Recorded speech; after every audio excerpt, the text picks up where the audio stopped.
Yo, what's up, everybody? Welcome back to another episode of the Brown and Lovely podcast. We got the whole squad in the building today, the co-founders of Brown and Lovely. How did you both meet? Right. So the very first time that I met Sunny, we were at a showcase. Jump on it. You guys did jump on it. Yeah, we did jump on it. And then like a Backstreet Boys set. Like it was so fucking bad. Yo, they looked so stupid. Yeah, but the crowd just went nuts, right? Because it was just all of our friends and like it's Backstreet Boys, like whatever. So anyway, so I remember you performed and you were... I must have been 15. You were in high school then. I was 14. Yeah, but this guy, like, he just gets on stage and he starts b-boying and like doing fucking handstands and shit. And we were like, yo, ours was trash. So anyways, I walked up to him and I was like, yo, dude, that was fucking sick, man. The next time I saw him was like at practice in 2012. Yeah, 2012. Crazy. Same year I met you. Because Safat was teaching me Qasam. I swear to God, Sibi walks up and this was the conversation. He pulls up. Yo, Safat, I'm going to be in this. And that's it.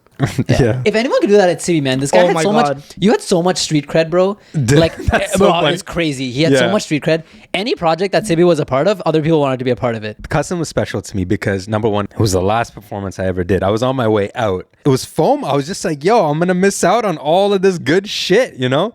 It's a good performance. Oh, for it was to be a your banger. last. Because in my head, I was like, yo, whatever. Hopefully it's trash. Hopefully it's trash. Hopefully they look whack. Hopefully they just look fucking terrible. Yeah. I saw the performance and I was like, this is everything I want to be. I'm dead. I was like, fuck. Yeah.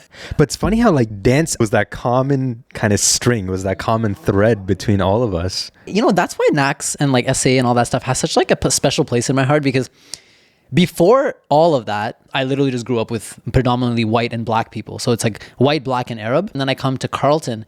And then this is why I love Feroz so much, is that he's the one who was just like, Javed, like, you got to join this shit, man. And after I joined it is when I started to meet all of these brown people for the first time in my life. I had never met so many brown people at once in my whole life. And that's when I started to feel a little bit less like alien, a little bit less like confused, a little bit more myself. Right. I feel like it released a part of my personality that wasn't there before. Yeah. Because I remember very specifically that it was around that time that, like, you know, my confidence went up a little bit more. I started to kind of grow a little bit more into my own skin. Right. And that's thanks to that I met you guys and so many amazing like South Asian dancers and artists along the way. You're like tapping into a lot of these things that felt like were your things, where you're just like, oh, well, there are other people who grew up with these songs, or other people who kind of have the shared experience of growing up together. Do you think for you both, like the fact that you both kind of knew how to dance to begin with made it easier to take on like the Bollywood roles and things like that? I was ashamed to say this before, but it was so natural for me to move in those ways. It came even more natural than like hip hop, for example. Yeah. Right? Even though I grew up on hip hop, but hip hop adopted me. Yeah. But like dancing in those cultural ways, like it felt more natural in a way too, but I was embarrassed of it. So I rejected it. Yes. I rejected it vehemently. I rejected it for years even. Like I put more emphasis on all of our hip hop sets. Yeah. This is why I have a lot of respect for Gaurav, because Gaurav was the choreographer at the time. And he was like unapologetic about who he was, which I thought was really inspiring. No matter what he was doing. No matter how girly or feminine, or like, because being around that, it started to expose me to the artistry rather than what it looks like or what the outcome is. Because, and that's when I started to take it a little bit more seriously, and I started to actually enjoy it more, when I stopped caring about what it looks like to other people that are viewing it and focus more on the artistry of what it is. Because it's very deeply profound when you think about it, and when you think about the things that go into, you know, dancing these dances, and even like Kathak and classical, like this shit is like, it is mind-blowing. Like, and so once you start to really appreciate those kinds of things, and that's kind of when it kind of shifted for me a little bit. But yeah, so like, you know, shout out to those like people that were just unapologetic about it. And because that allowed me to grow into it and be less judgmental to myself. And therefore, once I stopped judging it, I stopped judging my own culture and I started to embrace it more. Sunny, what about you, bro? Like, talk to us about, you know, the role that dance has played in your life. Yeah, I mean, dance has been my vessel to meet new people since I can remember. In fact, anyone who's been close to me, like a majority of the people that I've gotten close to over the years, has been through dance. Like moving to London, right? I moved to London 2 years ago. I landed on the Sunday, and 6 days later on the Saturday, I went to a pop-up dance class. So it was great because 2 weeks later, because of dance, I had a routine. I had work, but then Mondays, like Thursdays and the weekends, I would have rehearsal. And then I made so many friends from that. Right. I've made so many new experiences. Yeah. And from there, it just grew. Yeah. Right? And now a lot of my social circle outside of work are these amazing, incredible artists that I've met. Right. And it's just opened up my worldview.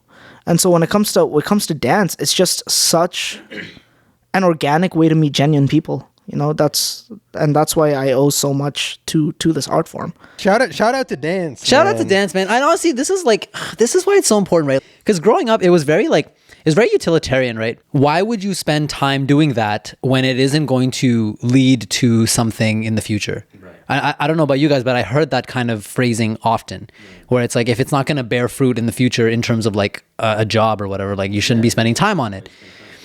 But it's like there's so many other aspects of like development that are so important, right? To develop confidence in a space that you feel happy, in a place that you're accepted by people around you. Right.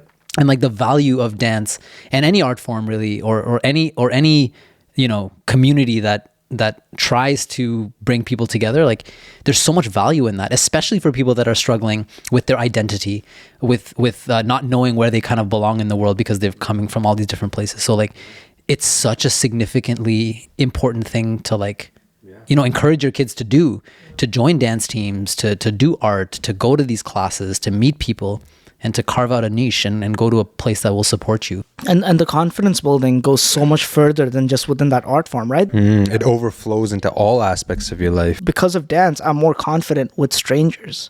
Yeah. I'm more confident, with like topics I'm passionate about outside of dance. I just hold myself in a better way. Yeah. And I think it's the same for everyone else who pursues what they genuinely want to pursue. Yeah. Shout out to dance, man. Holy shit. Bro, cut all this bullshit. We did it to get girls. Yeah, don't even lie, bro. Yo, fuck all this bullshit. I was into the art form. No, fuck off. Yeah, like we're just like, the artistry and like the art. We did it to get girls, man. Yeah, that's it, bro. Sibi, how did you get into it? Honestly, my first interaction was in high school. There was a Filipino kid called Christian, shout out to C, and he just had a circle going, and man, he was just so great about having just random people with no experience kind of jump in. Right. It was a physical representation of acceptance and trying something new, right? And it was just like, this is so strange to me because people were just jumping in and doing their thing, and it was being celebrated and it was being hyped up. Regardless of how you looked. Right? That's the key. And I remember learning and constantly being like, am I doing this right? And am I doing that right? And C at one point was the one who told me years later, why do you keep questioning yourself? You're expressing who you are. Nobody can tell you if that's right or wrong.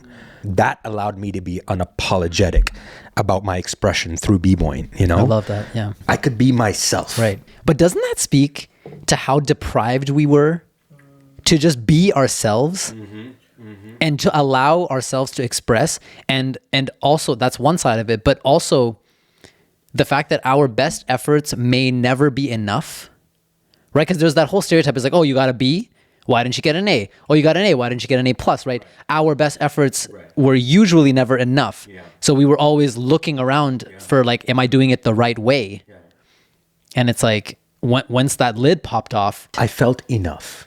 Right. That's what it was. Wow. Holy shit. Bro, that's what it was. It was exactly God. that. Yeah. Because it didn't matter how I did it or what, like it was just, right. I felt enough. And that's so crazy. That is such a foreign concept, right? It is, right? But to have someone to just come and be like, "You're perfect already," that is such a foreign concept. That is such a wow. Yeah, it really is. How did you come up with the name Brown and Lovely? I just thought anything would be better than Brown Street Boys. So right. I think we had some fucking stupid ideas, and Sunny, I remember Sunny just being like, "Yo, these are all trash." No, because they were fucking whack. It was literally to be able to name our WhatsApp group something funny. Yeah. And then you suggested we do a choreography together in Vietnam, and then that turned into, "Yo, we should wear matching T-shirts." We got a match. We're so fucking extra. Like we got a match. Right. And then you threw out like Brown and Lovely, and we were like, "Yo, these would look fucking sick on shirts." Yeah. But dude, honestly, like as soon as you said it, it was actually perfect. It was one of those things that I was like, it makes perfect sense because it's like, yo, we were trying to be like inclusive, and we all know what Fair and Lovely stands for. And anyone that's brown or black probably knows like the slew of the bleaching creams that are out there. So as soon as you said it, it was like, yo, this is the perfect idea. Right. What was the moment for you guys where you thought, hey, like maybe this could be something more than, you know, a slogan on a t-shirt? You know what it was? So I think remember when one of our first like meetings, we started to decide what is like our brand mandate, like what is it that we are really about, and like what is it that we want to like do, even what is our mission. Right. And then we had like that design thinking thing, and we were just like going through all these like concepts. Yeah. And then we were like, yo, this is more than like a brand or a lifestyle brand. It's more just like a space for inclusion, a space to highlight really interesting and creative people within our community, to support our community. Yeah. And like, I think that's kind of where it started to shift, where we were like, what is it that we're trying to even accomplish? Yeah. Because it wasn't. We thought that it was about selling t-shirts, but I think we realized that it wasn't even really about that. It was just that we wanted to create a space for people like us, people that are kind of struggling in the diaspora, that are not really sure about their identity, you know? For me, I think it was similar in the sense that when we were talking about ideas, so many of the things we were talking about were aligned. Like even without having to debate on anything, we both resonated with the core values of what we were trying to do with the lifestyle brand. And at that moment, when I just knew that, you know, we were so much on the same page with our experiences, how we felt, what we wanted to see and what we wanted to create, it just was such a good match. At that point, I was like, this could be something pretty cool. Yeah, no, that's so interesting because it was kind of the first time that we all spoke about our shared and collective experiences as being like South Asian, as like men growing up with like certain ideals of masculinity within our culture. Yeah. And like, I think that's when we were just like, yo, like we have a lot of very similar experiences with this stuff. Right. And it was like, that must mean that there are plenty of other South Asian people struggling with the same kinds of, you know, dilemmas. Like, so I think that conversation was just really good and really powerful because it really brought us in line with just a lot of what we were struggling with. This endeavor for me has been a big blessing because I've been able to explore some of that, right, without feeling like I need to just kind of shove it under the rug. I call this, you know, an exercise in education because we're all learning, we're all growing. And we're putting a piece of that out in the world for people to kind of see and be a part of. And I think it's very special. I think one of the things that everyone resonated with was this idea of kind of switching your personality up when you were in school versus when you were home. I think one common theme for everyone who's grown up in America or Canada or Europe who's coming from a South Asian background is that you have to morph who you are in different parts of your day. Growing up, you know, like for festivals or, you know, going out with family and stuff, I'd be into Bollywood music, I'd be into South Asian art, culture, you know, South Asian pop culture, all of that. And then I would have to hide that part of myself when I went to school. And then I'd have to be into hip hop or be into, you know, popular culture in that realm. Yeah. And then just the way you speak, just the way you are switches. Right? And then as you grow up, you're like, but you kind of lose that sense of identity. And so one of the things that I feel that's special about Brown and Lovely is that it acknowledges both sides of the coin.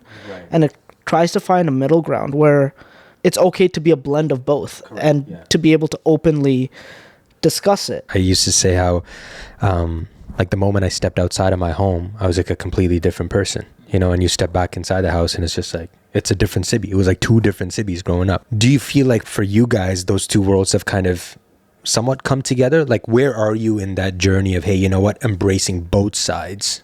Yeah, for me, I feel like I'm in a good place with that right now. In comparison to school days to now, I think there's a massive, massive difference where, you know, at work, I openly talk about, you know, some Bollywood dance teams that I'm in. You know, I openly talk about my culture, like a festival I might be going to, a wedding I might be going to, like discussing things that are more catered, like more South Asian focused. Right. And whereas in school that would never even be the case. I would just be quiet. You just shut that side down. Just shut that side down. Yeah. So yeah, I think there's a lot more education around it. I think there's a lot more exposure. Right. You know, a lot of these, and we have so many people to thank for that, right? A lot of these artists and people that have come up through mainstream culture in the Western world, your Hassan Minaj's, your Mindy Kaling's, your Lily Singh's, your Aziz Ansari's, they've kind of created this base, right? Using their experiences, which are so much similar to ours. So I think with more representation, you kind of take more ownership, and you're in a better place to be able to discuss both perspectives. So true. Like, this representation is so important. This is why I really like I don't know if you guys seen the movie Shang-Chi yet. All three of us went together, bro. Oh my god, we literally went together. He drove me there. I bought the tickets for all of us. You guys crashed the night before. Right, we had a wild night. To be fair, yeah. I had to go see it again because I almost passed out the first time. Yeah, I was fair. so tired. I only remember the chicken burgers. I don't. Bro, the burgers we got at the movie theater was trash. You just order trash things, bro. Yeah. Yours was great. I got a enjoyed double mine. burger or something like that. It was terrible. The spicy chicken was great. Just for context, we were in the hot tub the night before until like 6 in the morning. Right, Bro. yeah. It's way too long to spend in a hot tub. But yeah, so back to Shang-Chi, yeah. But I just felt really proud for our Asian community. I was like, yo, this is amazing. Like, this is amazing for them. This is amazing for the children that are watching this shit. Like, to be able to see like a male lead in a superhero movie, right? Because all of our heroes are white, right? And so it's hard to relate to that shit. And at the same time, it's like your experience doesn't feel valid, or you don't feel like you have any like stake in the game of like, you know, the Western world until you kind of see stuff like this, and it's really significant.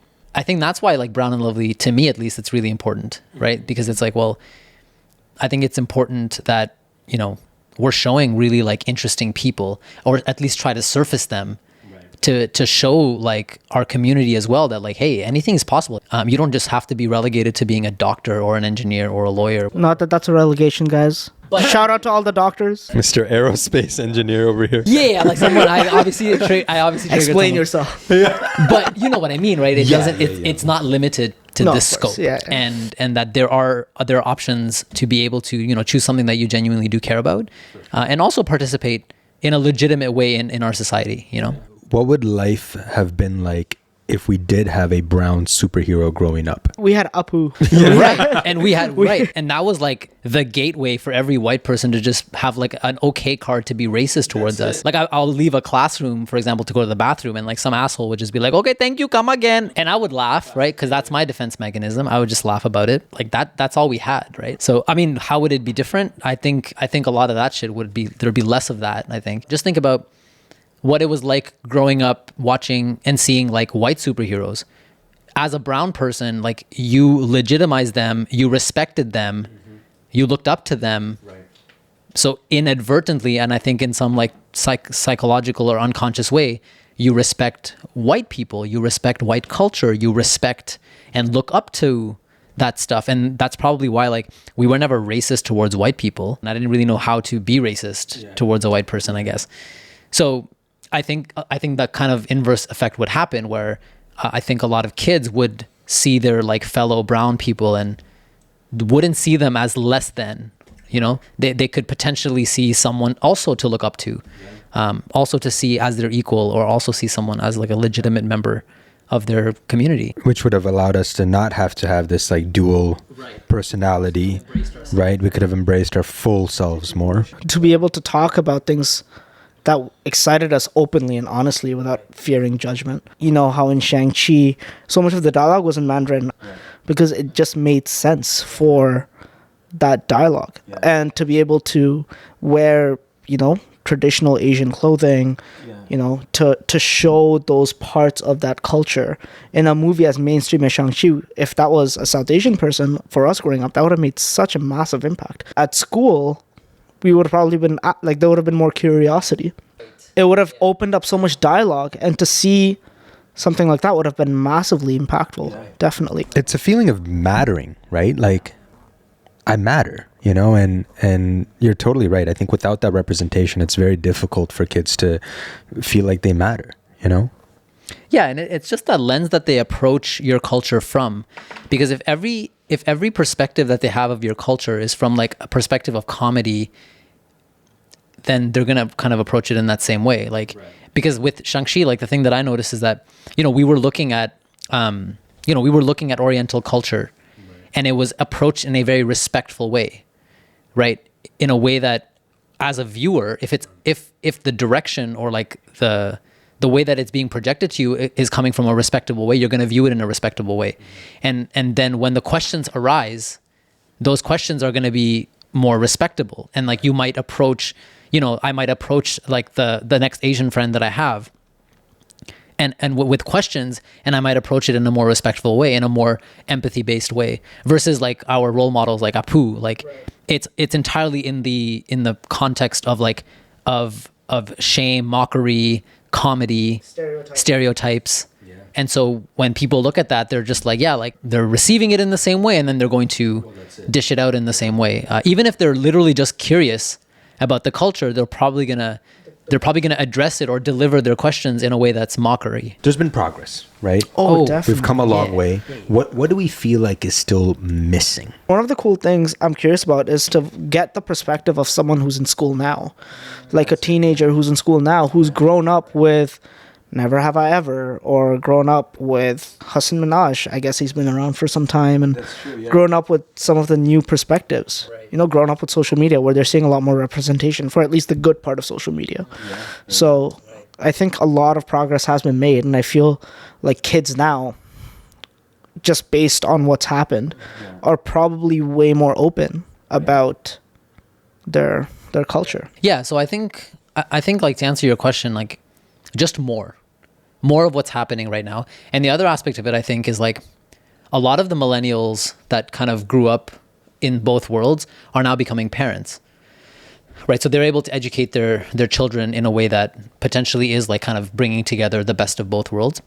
But I do think that it is on our culture as well. Like our culture has to take some responsibility for this in not being so rigid with what their children are able to do. Like a part of the reason why I think we don't have as much representation for South Asian people is because maybe there just are not enough South Asian artists.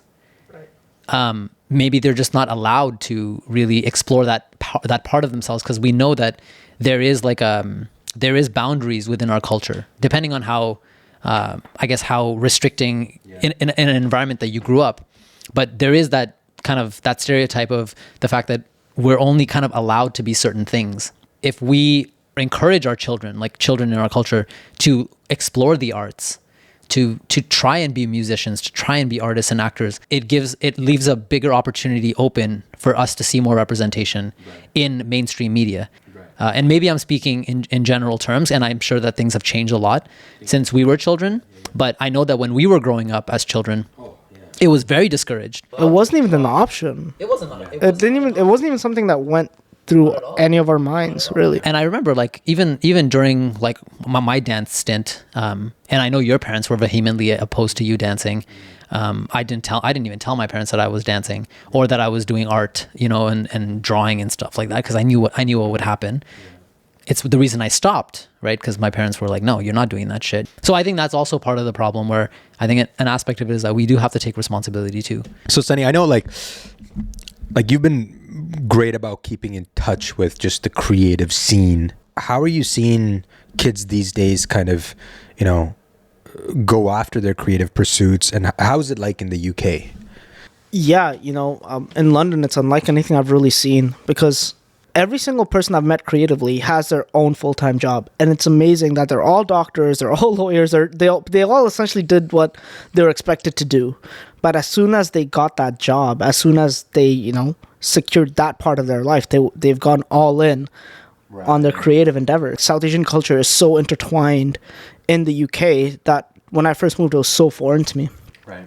To the point where, like, I'm getting samosas at gas stations. Like, in terms of acceptance and South Asian culture being integrated, it's leaps and bounds ahead of what I've seen.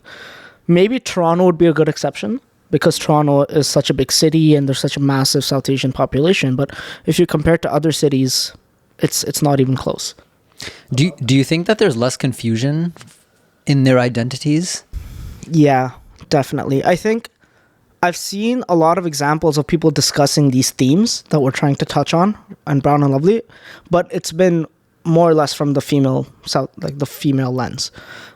So just from the short time I've been there, I do believe that there's less confusion about that, and there's more open discussion, and there's more self-discovery. That's awesome, man.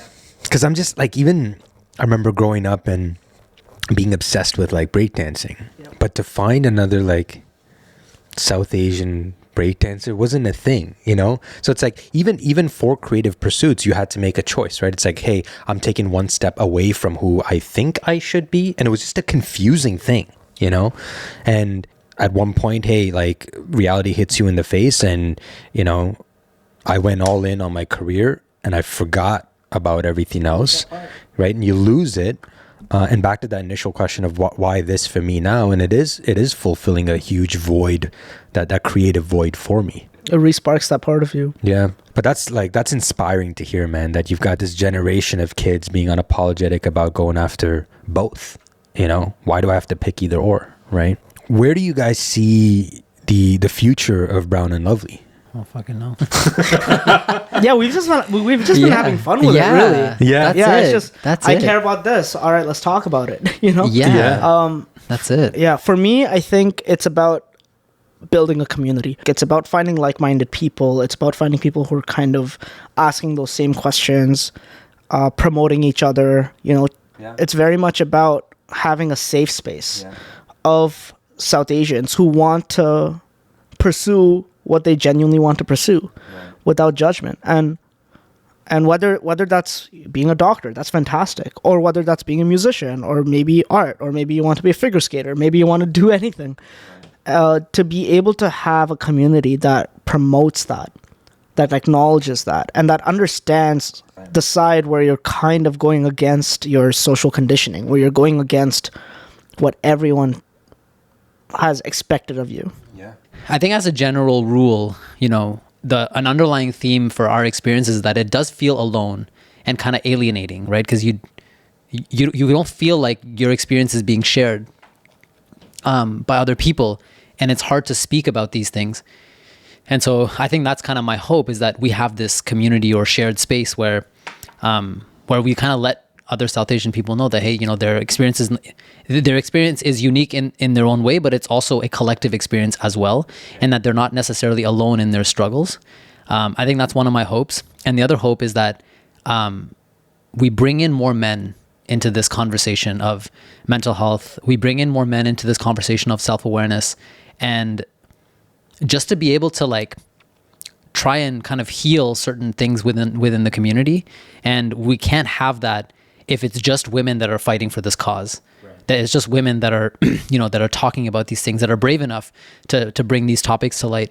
I think women will need men's cooperation as well, as much as we need women's cooperation to solve any problem. And I think this is no exception.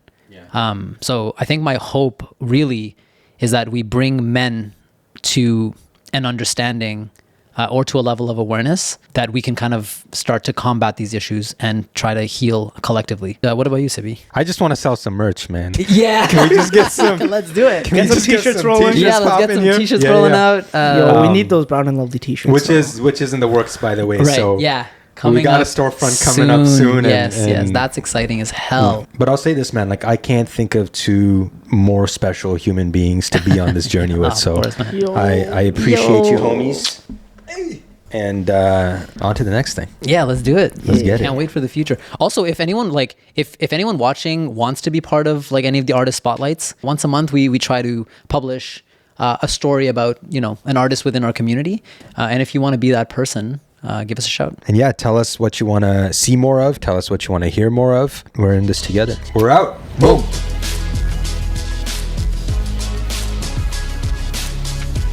Yo, he looked like the hardest motherfucker in the world. Me and Sibi were shaking in our boots. Like he's seen some shit during the war. I remember me and you were kind of just sitting there with our shoulders shrugged like, oh God. How did you come up with the name Brown and Lovely? I just thought anything would be better than Brown Street Boys. So right. Honestly, that's what happens when you go out with Sunny. Fuck, like this fucking guy. 20 beers later, it's like we're just like under a fucking boat somewhere, just like fucked up. What would life have been like if we did have a brown superhero growing up? we had Apu. Right, and that was like the gateway for every white person to just have like an okay card to be racist towards us. Okay, thank you, come again. We were never hitting on a girl. We were just doing the dumbest shit like this. I mean, we didn't know how to hit on girls either. Not that we know how to now. Still don't. Hi, my name Javed. You want friendship? Name Javed.